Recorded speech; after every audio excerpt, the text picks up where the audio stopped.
Assalamualaikum warahmatullahi wabarakatuh. Alhamdulillahirabbil alamin wassalatu wassalamu ala asyrafil anbiya'i wal mursalin sayyidina wa maulana Muhammad wa ala alihi wa ashabihi ajma'in. Amma ba'd. Kita buka dengan bacaan Ummul Kitab Al-Fatihah. A'udzu billahi minasyaitonir rajim. Bismillahirrahmanirrahim. Alhamdulillahirabbil alamin. Ar-Rahmanir-Rahim. Maliki yaumiddin. Iyyaka na'budu wa iyyaka nasta'in. Ihdinas siratal mustaqim. Siratal ladzina an'amta 'alaihim ghairil maghdubi 'alaihim waladdallin. Rabbi firli wa liwalidayya wal mu'minina amin. Jadi suasana Ramadan, suasana yang gegap gempita. Orang yang senang dengan datangnya bulan Ramadan, mereka akan diharamkan oleh Allah dari terjilat api neraka. Jadi suatu keistimewaan tersendiri. Dan kalau saja umat Muhammad SAW tahu akan yang sebenarnya pada bulan Ramadan, maka tentulah mereka akan memohon supaya seluruh bulan menjadi Ramadan semua dalam setahun. Jadi begitu istimewanya Ramadan. Ramadan merupakan rajanya bulan yang paling afdal, dan Ramadan ini menjadi barometer bulan-bulan yang lain. Jadi sebagaimana disampaikan oleh Rasul, jika Ramadan seseorang baik, maka akan baik pula bulan-bulan yang lain. Jadi bisa menjadi tolak ukur kualitas Ramadan seseorang akan mempengaruhi kualitas di bulan-bulan lainnya. Sebagaimana hari Jumat. Jumat adalah hari yang paling afdal. Jika hari Jumat baik, maka akan baik pula hari-hari yang lain. Jadi menjadi tolak ukur bagaimana hari Jumatnya itu akan mencerminkan hari-hari lainnya. Jadi mari kita manfaatkan bulan Ramadan ini untuk mendulang ridho dan fadilah-fadilah yang lain. Jadi termasuk pahala, termasuk keberkahan, termasuk rahmat, termasuk hukum minan nar dan sebagainya. Jadi orang yang terhalang dari kebaikan Ramadan, maka akan terhalang dari segala kebaikan. Kita lanjutkan pada halaman 79. Bismillahirrahmanirrahim. Adzambu utawi dosa iku syukmun ala ghairi fa'ilihi ing ngatasé liyane wong kang nglakoni dzam. Dosa merupakan suatu keburukan yang akan menimpa selain pelakunya. Jadi dosa ini menjadi malapetaka, bukan hanya untuk sang pelaku, tapi juga berimbas pada yang lain. In ayara lamun nyacat sapa ghair hu ing dzambu ubtulia mongko dicoba sapa ghair bihi kelawan dzambu.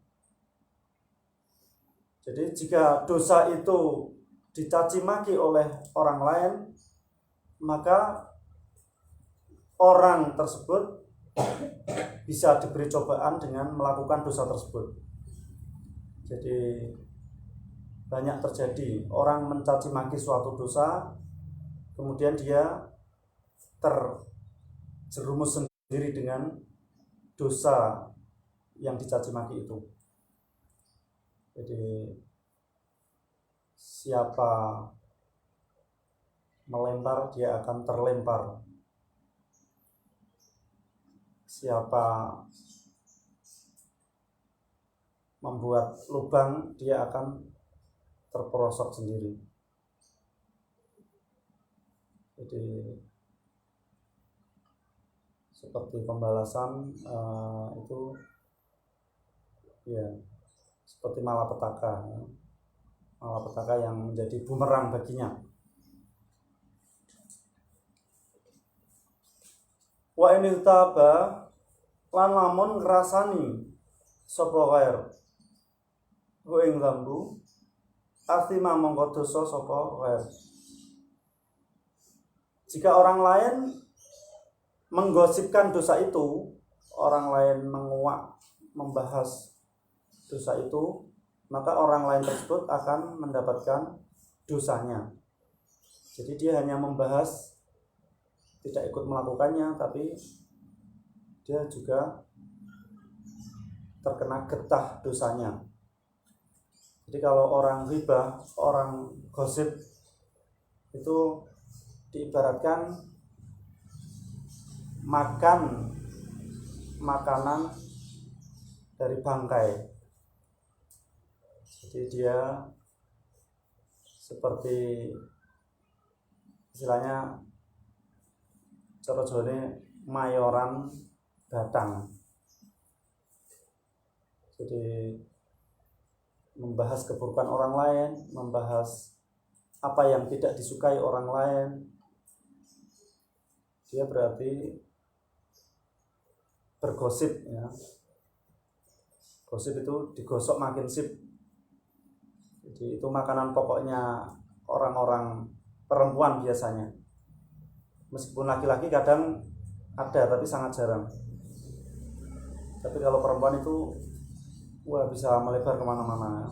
Pembicaraan bisa sampai detail. Jadi orang yang ghibah dosanya tidak akan diampuni kecuali yang dighibah mengampuni. Jadi ada dosa yang terselip yang kalau tidak diampuni itu bisa membawa malapetaka sampai ke akhirat.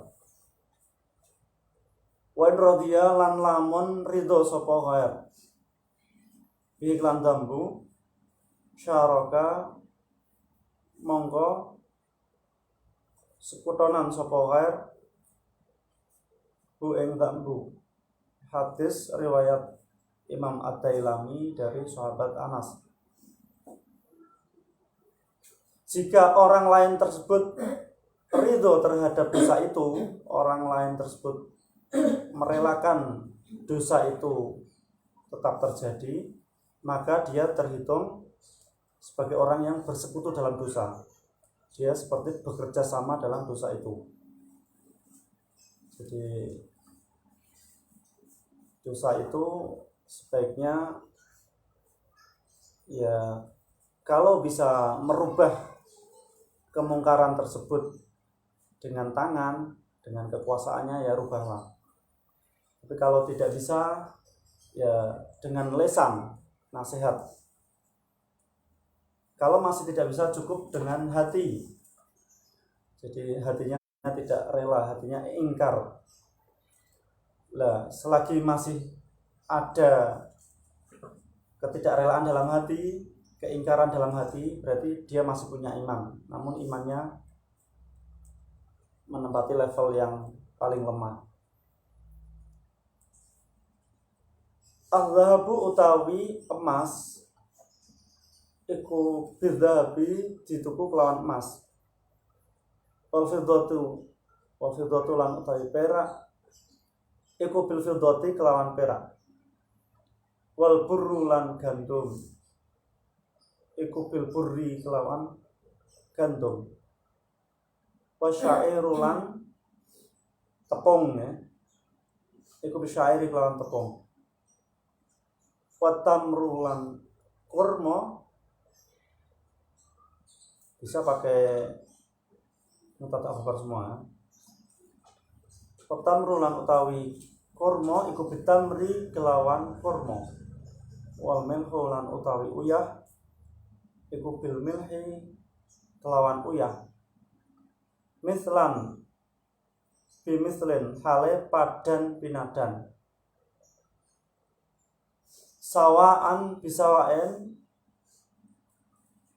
tegese hale padan pinadan. Yadan biadin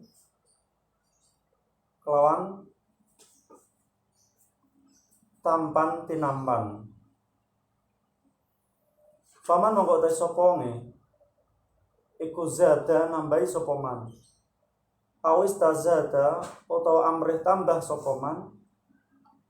Faqad arba mongko teman-teman gawe riba sapa man.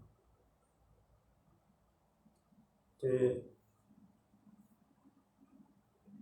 emas itu bisa dibarter dengan emas.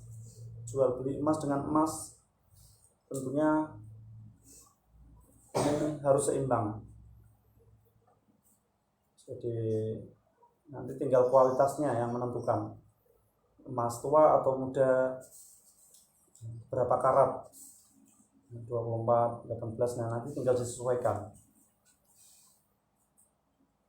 Kemudian perak dengan perak, gandum dengan gandum, kurma dengan kurma, garam dengan garam dan sebagainya. Ini harus sepadan, harus berkesesuaian.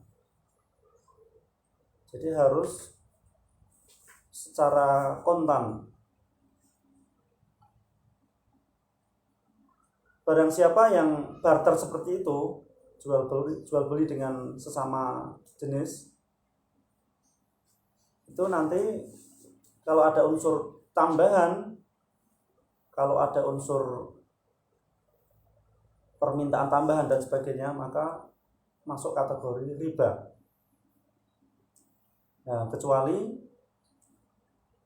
kalau nanti dibuat tempo, dibuat kredit, ya itu lain lagi. Nanti baru boleh ada tambahan-tambahan. Wal akhiru utawi wong kang ngalap, wal mu'ti lan wong kang aweh iku sawaon podo. Hadis riwayat Imam Muslim. Si orang yang mengambil riba maupun yang memberi riba itu sama saja.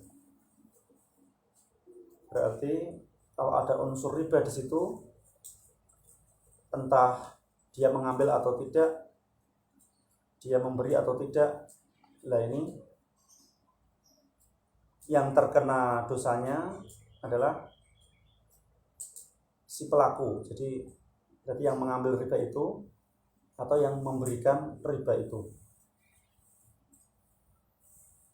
Jadi riba itu banyak macamnya, dan orang yang makan barang riba, mengkonsumsi harta riba, dia hakikatnya memasukkan api neraka ke dalam perutnya, dan nanti dia akan tentunya masuk neraka dan diazab. Alhamdulillah. Harfur ra, ayat hadis iki iku harfur ra, huruf ra. Jadi kitab Mukhtarul Ahadits ini disusun berdasarkan huruf hijaiyah. Jadi isinya sabda Rasul semua, hadisnya sahih semua, riwayat dari imam-imam besar ahli hadis. Jadi dimulai dari alif, ba, ta sampai ya. Kita sampai pada huruf ra. Ra'sul hikmati utawi pokoke hikmah iku makha fatullahi wedi ing Allah azza hale maulur sapa Allah wa jalla lan maha agung sapa Allah. Hadis riwayat Imam Sahal. Ini sabda Rasul, pangkal dari hikmah adalah takut kepada Allah Azza wa Jalla. Jadi hikmah itu adalah ilmu yang manfaat, hikmah itu adalah kebijaksanaan, hikmah itu adalah hal-hal yang di luar formalitas, dan ini merupakan sesuatu yang hilang, yang harus dicari. Jadi hikmah itu bisa ditemukan bahkan di mana saja, bahkan di tempat yang tak terduga. Jadi kalam-kalam hikmah sesuatu yang tidak ditemukan ya di situasi normal ya, itu bisa saja muncul dari seorang anak kecil ya, memberi suatu nasihat ya, atau bahkan bisa muncul dari mulut orang gila ya, dia mengucapkan sesuatu akan tapi memberi manfaat yang besar, mungkin saja. Jadi hikmah kalau menurut Rasul itu adalah dhalatul mukmin, sesuatu yang hilang dari orang mukmin. Jadi harus dicari. Jadi ada ilmu tersendiri, ada hikmah tersendiri. Nah, hikmah ini pangkalnya berada pada makhafatullah, takut kepada Allah. Jadi orang yang takut kepada Allah, dia akan diberi hikmah. Kalau dalam Al-Qur'annya, orang yang diberi hikmah berarti diberi kebaikan yang banyak. Laqad utiya khairan katsira. Jadi hikmah itu bisa ditemukan sekali lagi di mana saja dan di tempat yang tak terduga. Ya. Misalnya sedang sakit, ya cari hikmahnya apa ya? Di sakit misalnya, berarti Allah menghendaki kita berhenti dulu beraktivitas. Tinggalkan semua keburukan kemaksiatan. Jadi dalam rangka lebih mendekatkan diri kepada Allah, bisa melebur dosa-dosanya, bisa menambah pahala kesabarannya, bisa mungkin dia lebih fokus kepada Allah, kepada akhiratnya. Dan hikmah-hikmah yang lain banyak. Misalnya orang sedang tertimpa musibah ya, orang sedang mungkin mendapat anugerah dan sebagainya, itu semua ada hikmahnya. Ro'at ningali sapa ummi ibu ingsun hina wada'at, dalam nalikane nglahirake sapa ummi ni ing ingsun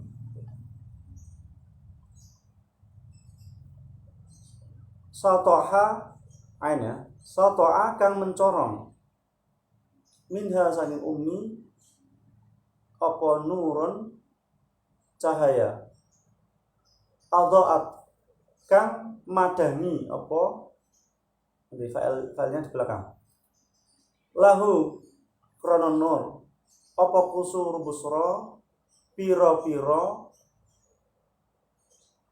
kerajaan Busra. Ini hadis riwayat Imam Sa'ad dari Abil Faja'ah. Ini hadis tentang kelahiran Nabi Muhammad SAW. Jadi Nabi besar Muhammad SAW ini dilahirkan sebagai Nabi terakhir. Namun nurnya rohnya itu diciptakan sebagai makhluk yang pertama kali diciptakan. Jadi Nabi Muhammad dimunculkan terakhir sebagai pungkasan, sebagai pamungkas, gome. Jadi sebagai penghormatan untuk beliau ditempatkan paling akhir dan mendapatkan anugerah yang terbanyak. Jadi segala sesuatu yang berhubungan dengan Nabi Muhammad ini akan istimewa.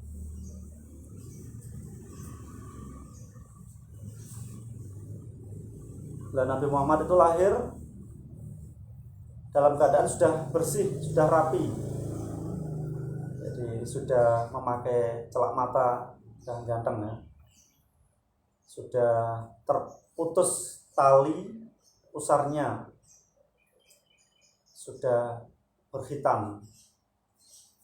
Jadi begitu lahir sujud lalu menengadah ke atas ya, sebagai tanda ketinggian derajatnya. Nah, yang menyusui adalah pertama ibunya sendiri ya. Kemudian nanti ada perempuan-perempuan yang ikut menyusuinya. Ketika Nabi Muhammad lahir, ada nur, ada cahaya yang mencorong.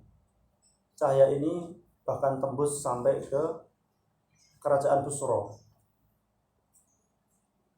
Jadi ini hadisnya sahih. Jadi memang Nabi Muhammad itu nur. Nabi Muhammad itu cahaya. Bahkan kalau Nabi Muhammad berada di malam hari itu tetap kelihatan. Siti Aisyah pernah mencari jarum yang jatuh. Dan ketika Nabi Muhammad datang di malam hari itu, jarum itu bisa langsung ketemu. Ya. Jadi ada riwayat memang Nabi Muhammad itu tidak pernah ditemukan bayangan di bawahnya. Jadi Nabi Muhammad itu ya pribadi yang nurun ala nur, cahaya di atas cahaya. Jadi orang tidak akan tahan berlama-lama menatap wajah Rasulullah SAW. Jadi Nabi Muhammad sangat tampan, bahkan paling tampan di dunia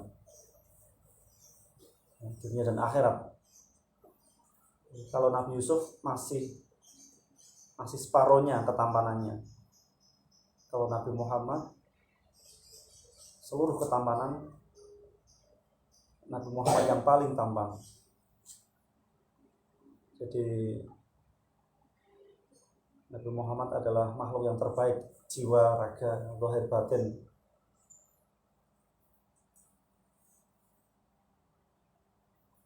Saya kira cukup, semoga bermanfaat. Wallahu a'lam bishawab. Kita akhiri.